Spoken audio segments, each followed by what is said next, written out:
Welcome to the Great Detectives of Old Time Radio. From Boise, Idaho, this is your host, Adam Graham. If you have a comment, email it to me, box13@greatdetectives.net. Follow us on Twitter at Radio Detectives and become one of our friends on Facebook, facebook.com/Radio Detectives.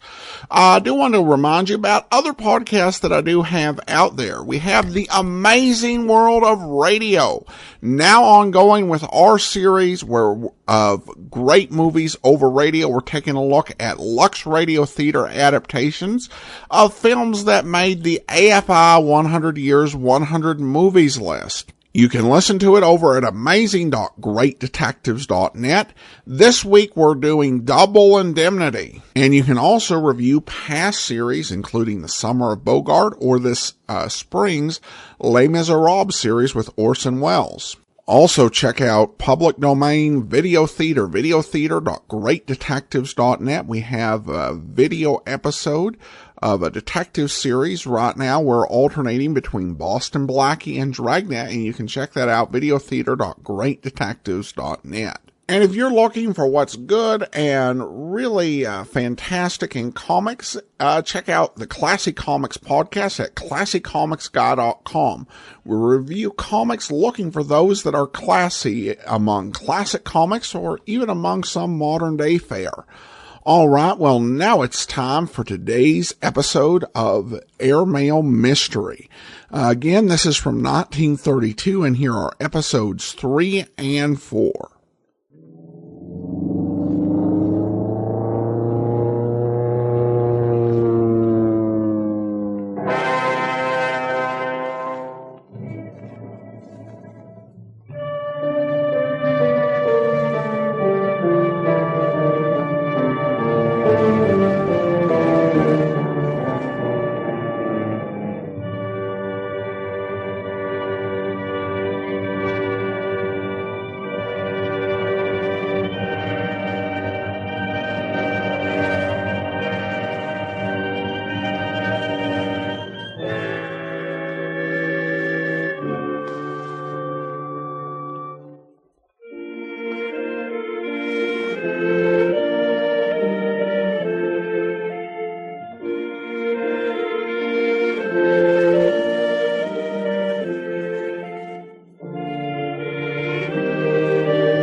Ladies and gentlemen, here is a mystery that will tax your powers of deduction.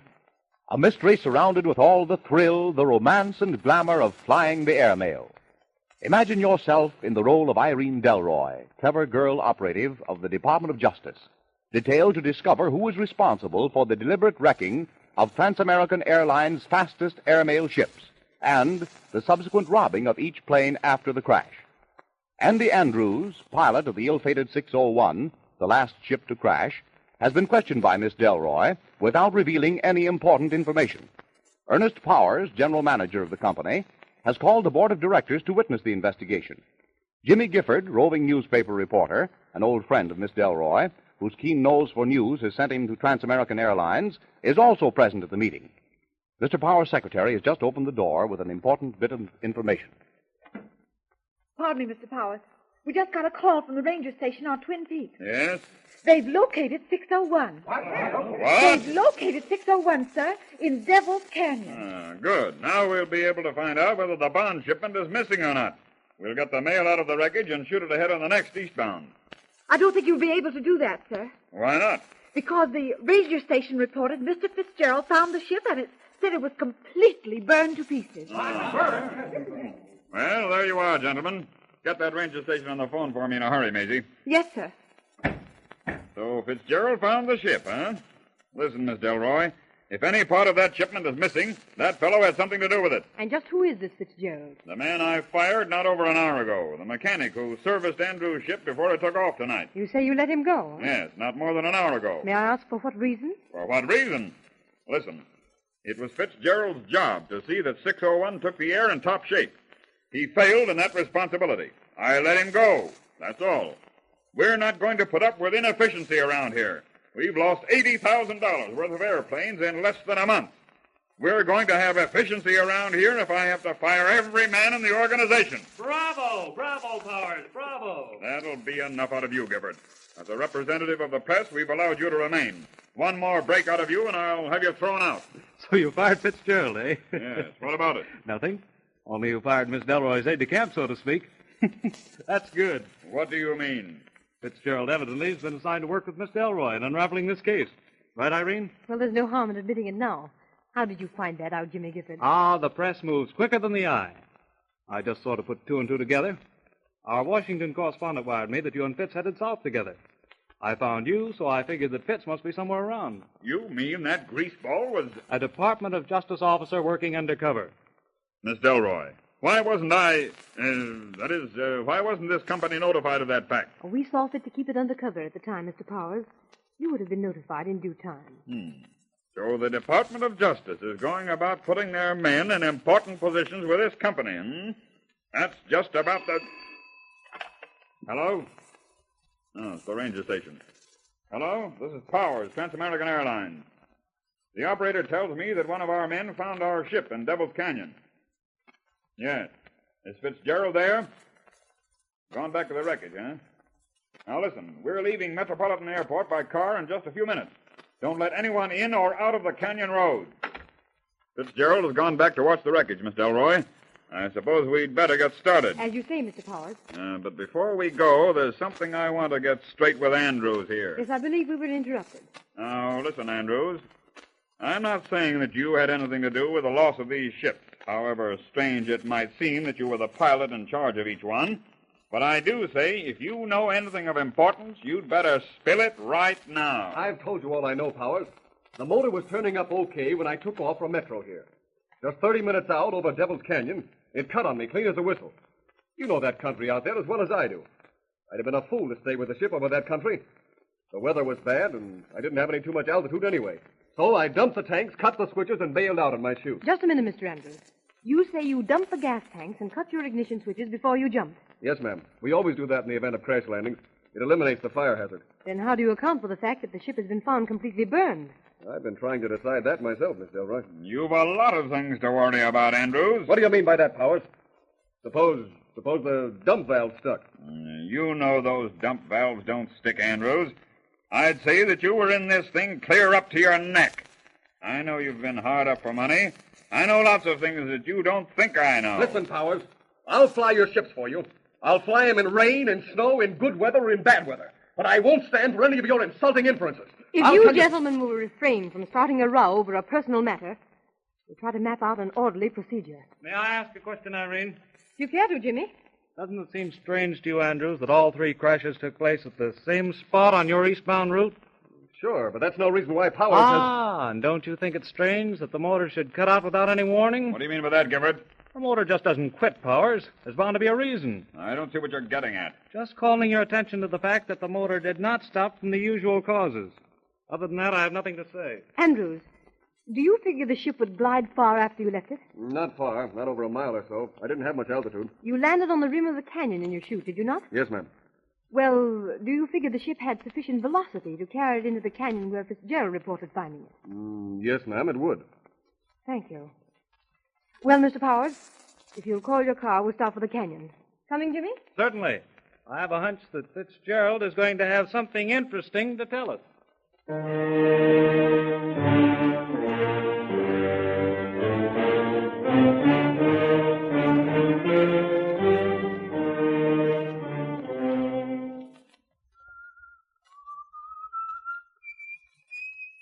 Oh, hello, Miss Delroy. I'd just about given up hope of seeing you and was figured on going back into town. But I thought it best to stay with the wreck until you got here. You did exactly right, Fitz. We don't want anything moved until we've had time for a thorough investigation. Where's the ship? Well, what's left of it's just around this bend, ma'am. It's all burned up. Pretty bad crash. Mail pouches were all destroyed. All of which adds to our little mystery. Gifford! I might have knowed it. A little early on this job, ain't you, Newshound? I believe in getting in on the ground floor of things, Sergeant. Anybody been near the plane since you first found it? Not that I know of. Say, what'd you bring with you? Who's that getting out of the car? Well, you should know the gentleman, Fitz. It's Powers, general manager of Transamerican. You know him, don't you? Yeah.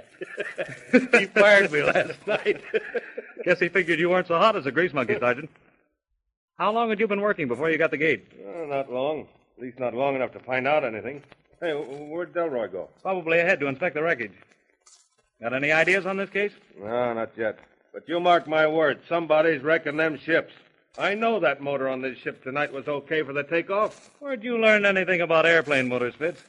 Your last job was at the police department. Well, I learned a little about them during the war. That's why the chief put me on this job with Delroy. Hey, it's some job, too, take it from me. What do you know about this fellow Andrews? Well, the pilot? He's okay as far as I know. Puts the rest of the ships through on schedule. Got a good record, good flyer. Is there any way for Andrews to know when he's carrying securities or bonds? Well, he could have found out, I reckon. Wouldn't be hard to do. Hey, you don't think this guy maybe is... What do you think, Sergeant? Well, it might bear watching at that. You know it wouldn't be at all difficult to report trouble over the plane radio, cut the switches, and bail out in a parachute. Yeah, but what good would that do him? He couldn't bring those bonds down with him. You don't think he'd try to pull a job like this without help, do you? Look, couldn't he cut the switch just before he gets to the canyon here, bail out, and have his accomplice loot the ship after it crashes? Say, maybe that's what he did do. And the guy that was helping him set fire to the wreck so we couldn't tell if the bonds were missing or not, huh? How about those other crashes, Fitz? Well, I didn't investigate them. But Delroy tells me that the mail sacks were cut open and the money shipment was stolen. No fire? No, not on the other two. Hey, I'm going to talk to Delroy about this guy, Andrews. There's bound to be something phony about his story. Let's climb on down to the crash and see what Delroy and Powers are talking about. Easy here. Okay, Watch for those loose rocks. Say, wait a minute. Huh? The idea just occurred to me, Fitz, that we may be all wrong about the way those ships are robbed. What do you mean? There's only one road leading into the canyon. The forest ranger back there on the hill assured me that no one except yourself had been down this road in the last 3 days. Yeah, there's something in that, too. Just the same, I'm keeping my eye on that Andrews guy. All right, Sergeant. You may be on the right track. Oh, here we are. Anything interesting, Irene? There's one thing for certain, Jimmy. This ship was set on fire deliberately after the crash. No, Miss Delroy, I wouldn't say anything like that without evidence. Perhaps, as Andrew suggested, the dump valve stuck and the gasoline sprayed over the motor and caught fire. I've looked into that, Mr. Powers. Both dump valves are opened. There's every evidence that this ship was burned quite a while after the crash. But why? What could be the objective? Well, whoever is responsible for the wrecking and robbing of this ship wanted to destroy all evidence of its robbery. Hey, that's just what Gifford was telling me, ma'am. Jimmy's powers of deduction seem to be working as usual. There's one thing that doesn't ring true, Irene. What's that? Well, it took a lot of gasoline or oil to make this fire. The only way the crooks could transport it down here would be by automobile. And the forest ranger back on the road said that no car had been down here in the past 3 days. We can't let some minor details shadow the true facts in this case, Jimmy. This ship was deliberately set on fire. How and why remains to be seen. Oh, I think you're inclined to attach too much mystery to this crash, Miss Delroy. I, for one, believe that you'll find the bonds destroyed in that pile of ashes. Look at this, Miss Delroy. What is it, Sergeant? A pocket knife, ma'am, with the blade open. Let's see it. Nice and sharp. Just the thing to use for cutting mail pouches. Where did you find it, Fitz? Right over there, ma'am, behind those rocks. Here's a pair of goggles, too. A pair of what? Flying goggles. Look. Here, Sergeant.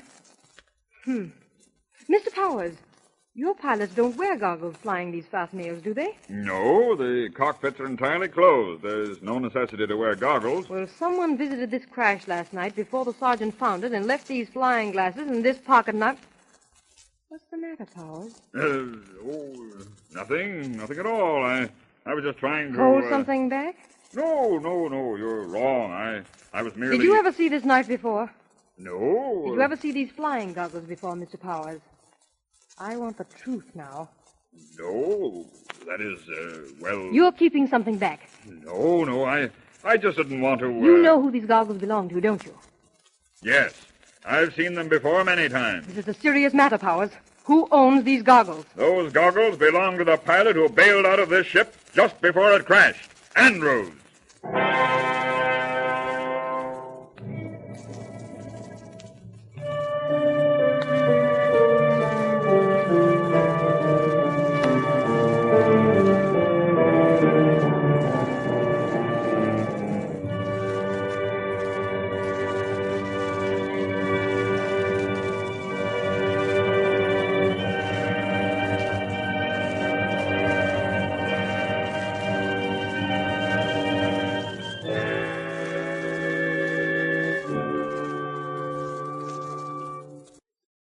Here is a mystery, ladies and gentlemen, that will challenge your powers of deduction. If you were Irene Delroy, clever girl operative of the Department of Justice, assigned to discover who is responsible for the deliberate wrecking of Trans-American Airlines' fastest mail planes and the subsequent robbing of each ship after the crash, what method of investigation would you use? Here are the important facts. Trans-American Airlines have lost 3 of the newest type high-speed mail planes. In each incident, the pilot who saved himself by parachute reported that the ship's motor cut out over dangerous country, making a forced landing impossible. When the wreckage of each plane was located, it was discovered that a valuable shipment was missing. The characters involved are Andy Andrews, the pilot of each wrecked ship, Ernest Powers, general manager of Trans-American, J.A. Fitzgerald, assistant to Miss Delroy of the Department of Justice, and Jimmy Gifford, roving newspaper reporter, in love with the girl detective. This party has just returned to the Trans-American offices from the scene of the last crash. Ernest Powers is opening the door to his private office. No one in the office. Wonder where Roberts is. Who is Roberts, Mr. Powers? Our radio operator. He's usually at the control panel. Maybe he's in my office here. Come on in. Hey, Scott, what's this? Shut the door, quick. It's gas. Stand back, Irene. There's a man lying on the floor in that room. We can't leave him in there. Let me in there. I'll get him out. Give me your coat, Gifford. Here. Better be careful, Fitz. I'll get him out. Open all the windows around the place. I think it's tear gas. We can't be sure. There's a ventilating system in the hall. I'll turn it on. Good.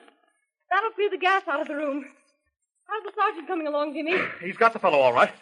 He'll drag him out if the gas doesn't get him. He's got him all right. Here he comes. Tear gas, all right. Pretty heavy layer.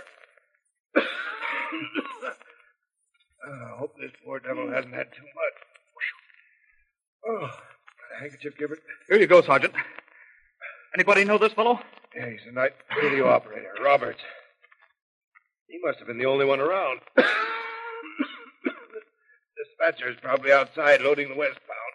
Oh, that gas is pretty bad. Get some water. Okay. I'll start working on him. Loosen his collar, Miss Delroy, and try to get some fresh air stirred up around him. Ventilation system is working now, Sergeant. That's good, Powers. Get some wet towels. Hurry.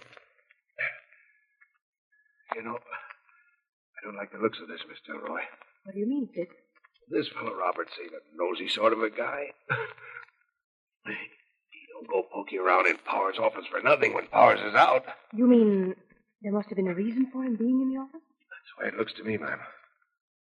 Roberts either saw something or heard something that made him go into that room. It'd take something pretty important to get him away from his radio panel out here. Here's your water, Irene.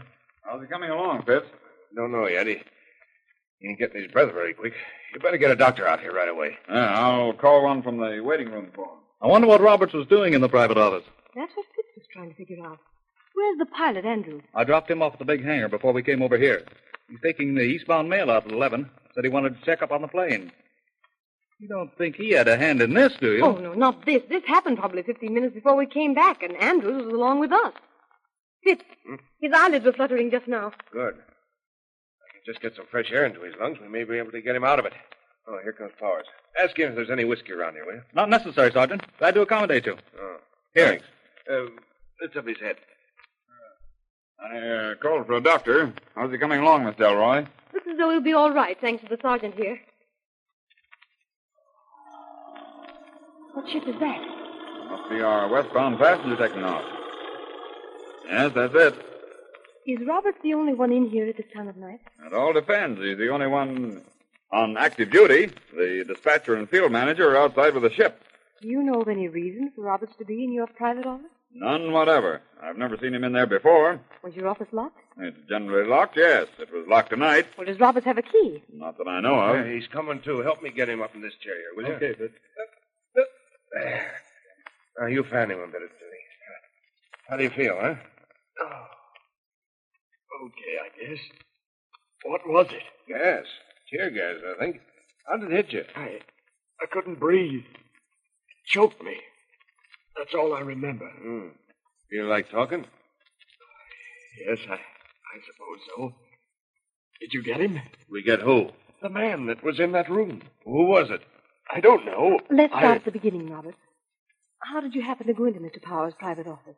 Well, I heard something in there. So I thought I'd better go in and see who it was. What did you hear? Voices and noises? Well, it sounded like someone filing or sawing something. I see. How did you get in? By the door. Wasn't it locked? No, ma'am. I opened the door, and there was a man standing over at the steel filing cases working on them. The filing case? You better look to see what's missing if the gas is cleared out of your office enough, Mr. Powers. Yes, I'll do that at once. We have some very valuable papers in that case. Did you recognize the man, Roberts? I'm trying to think. His face seemed familiar. That is, I'd seen it before somewhere. I want you to think hard. Was it anyone connected with the airport? Let me think.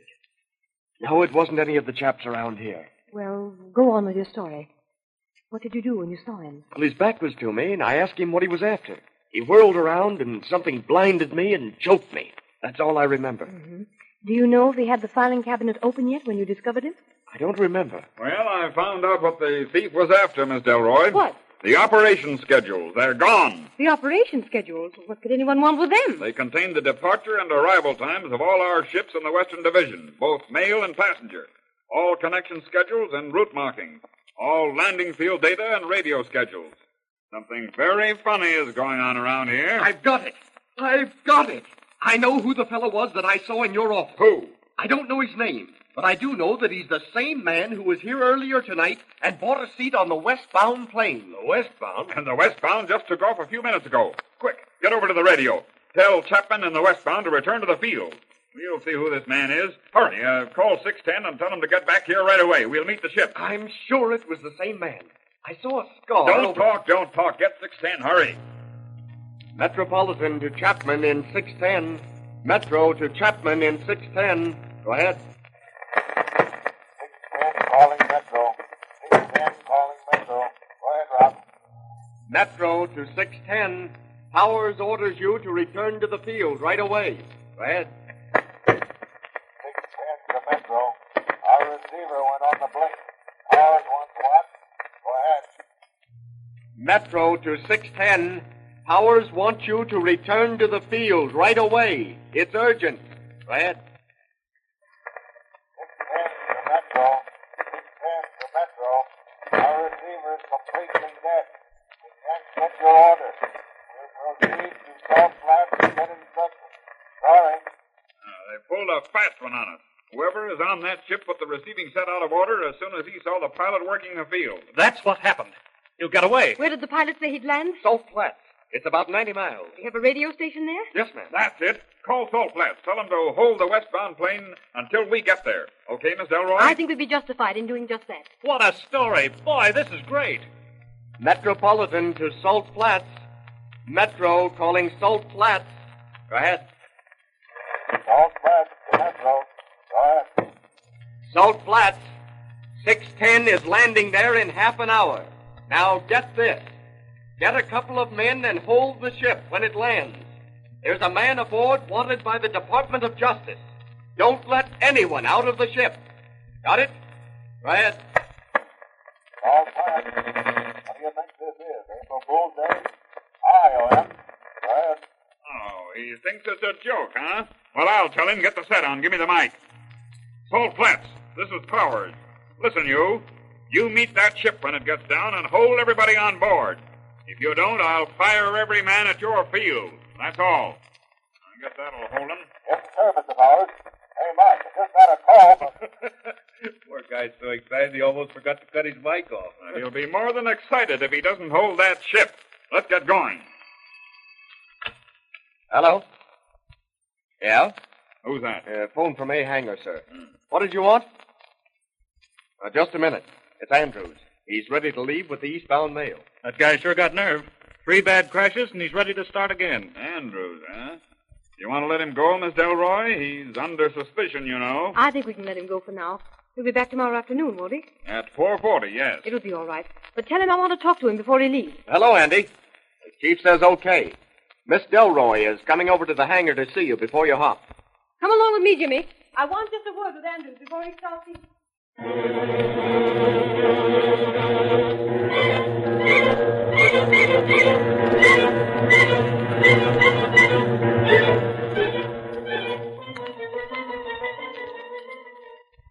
All set, Andy. I fixed that booster switch. Good. We'll warm her up. Pull her through. That's enough. Okay. Contact. Contact. Sounds okay enough. Oh, here you are, Andrews. I'm glad I got here before you took off. I'm just warming her up, Miss Delroy. What did you want? Have you looked the ship over carefully? Yes, ma'am. I gave it special attention. I'm flying it, you know. I don't mind telling you there's something very strange going on around here, Andrews. I don't want anything to happen to you, but I have a feeling Well, cheer up. There's nothing but mail aboard tonight. Nothing of value. Even so, I Now, feel let like... me tell you something, little lady. When we were out in Devil's Canyon today, I took a good look at the terrain there. If I have any more trouble over that spot, I'm reasonably sure that with a little luck, I can set this old bus down on the floor of the canyon. Then we'll see who is doing what. Oh, there's my signal. You better step back so I won't dust you. Well, good luck and be careful. Watch out over Devil's Canyon. Okay.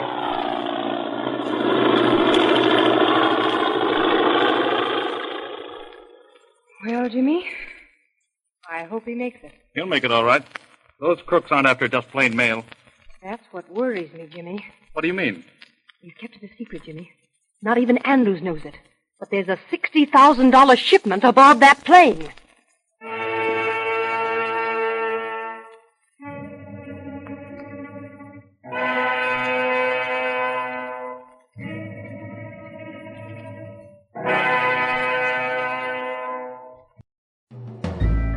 This is Andrea J. Graham, author of the Web Surfer series. Oh, and a Madam's Wife. You're listening to the Great Detectives of Old Time Radio.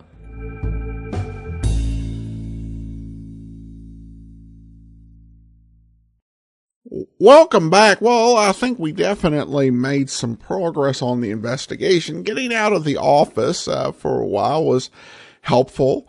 And we picked up some good clues. I do wonder what Fitzgerald was a sergeant in, because typically, like the FBI or Justice Department, doesn't have sergeants attached to it, whether he was a sergeant in the Army or on the police force previously. But there's clearly some good thinking going on, and Delroy's not the only one who's thinking, and though I think she's doing a good job on the investigation, she, I think, got the first bit of condescending attitude at the end from Andrews, but other than that, it's been having a pretty strong investigation. So it will be interesting to hear what happens in the later episodes of this series. We only have so many episodes of Airmail Mystery, so I do want to let you know that in 4 weeks, we will be revisiting a series that we did previously, and we'll only be doing that one for 1 week, and then the next week we'll be revisiting yet another series. So be looking forward to that. All right, well, that will do it for today. If you do have a comment, email it to me, box13@greatdetectives.net. Follow us on Twitter at Radio Detectives, and become one of our friends on Facebook, facebook.com/Radio Detectives. From Boise, Idaho, this is your host, Adam Graham, signing off.